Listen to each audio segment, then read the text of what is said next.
ಗುಡ್ಡ ಕುಸಿದು ಶಾಲೆ ಕಟ್ಟಡದ ಮೇಲೆ ಬಿದ್ದ ಬೃಹತ್ ಬಂಡೆ. ಮುಂಜಾಗ್ರತೆಯಿಂದ 1000ಕ್ಕೂ ಹೆಚ್ಚು ವಿದ್ಯಾರ್ಥಿಗಳು ಸುರಕ್ಷಿತ. ಉತ್ತರ ಕನ್ನಡ ಜಿಲ್ಲೆಯ ಕುಮಟಾ ಪಟ್ಟಣದ ಕರ್ನಾಟಕ ಪಬ್ಲಿಕ್ ಸ್ಕೂಲ್ನಲ್ಲಿ ಭಾರೀ ಮಳೆಯ ಪರಿಣಾಮ ಗುಡ್ಡ ಕುಸಿದು ಬೃಹತ್ ಕಲ್ಲು ಬಂಡೆಯೊಂದು ಶಾಲೆಯ ಕಟ್ಟಡದ ಮೇಲೆ ಬಿದ್ದ ಘಟನೆ ನಡೆದಿದೆ.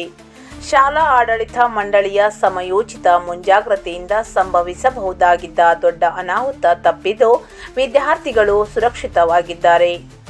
ಕಳೆದ ವರ್ಷ ಇದೇ ಭಾಗದಲ್ಲಿ ಗುಡ್ಡ ಕುಸಿತ ಸಂಭವಿಸಿದ್ದ ಹಿನ್ನೆಲೆಯಲ್ಲಿ ಶುಕ್ರವಾರ ಬೆಳಿಗ್ಗೆಯಿಂದ ಸುರಿಯುತ್ತಿರುತ್ತಿದ್ದ ಭಾರೀ ಮಳೆಯನ್ನು ಗಮನಿಸಿದ ಮುನ್ನೆಚ್ಚರಿಕಾ ಕ್ರಮವಾಗಿ ಅಪಾಯದ ಭಾಗದಲ್ಲಿದ್ದ ತರಗತಿಗಳ ವಿದ್ಯಾರ್ಥಿಗಳನ್ನು ಶಾಲಾ ಆಡಳಿತ ಮಂಡಳಿ ಬೇರೆ ಕಟ್ಟಡಕ್ಕೆ ಸ್ಥಳಾಂತರಿಸಿತು.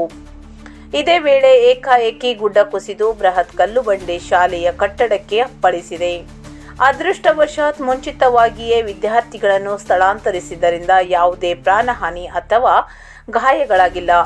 ಘಟನೆಯಿಂದ ಶಾಲಾ ಕಟ್ಟಡಕ್ಕೆ ಹಾನಿಯಾಗಿದ್ದು ಸ್ಥಳಕ್ಕೆ ಸಂಬಂಧಿಸಿದ ಅಧಿಕಾರಿಗಳು ಭೇಟಿ ನೀಡಿ ಪರಿಶೀಲನೆ ನಡೆಸುತ್ತಿದ್ದಾರೆ.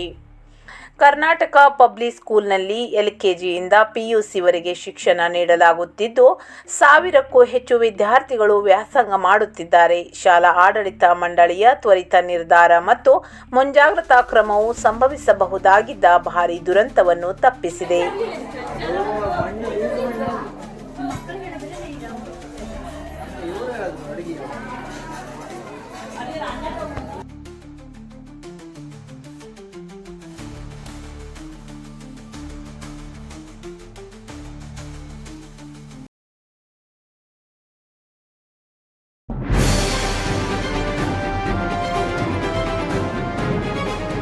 ಇದು ಖಾಲಿ ಡಿಜಿಟಲ್ ವಾಹಿನಿ, ಸತ್ಯ ಮತ್ತು ಸ್ಪಷ್ಟ ಸುದ್ದಿ.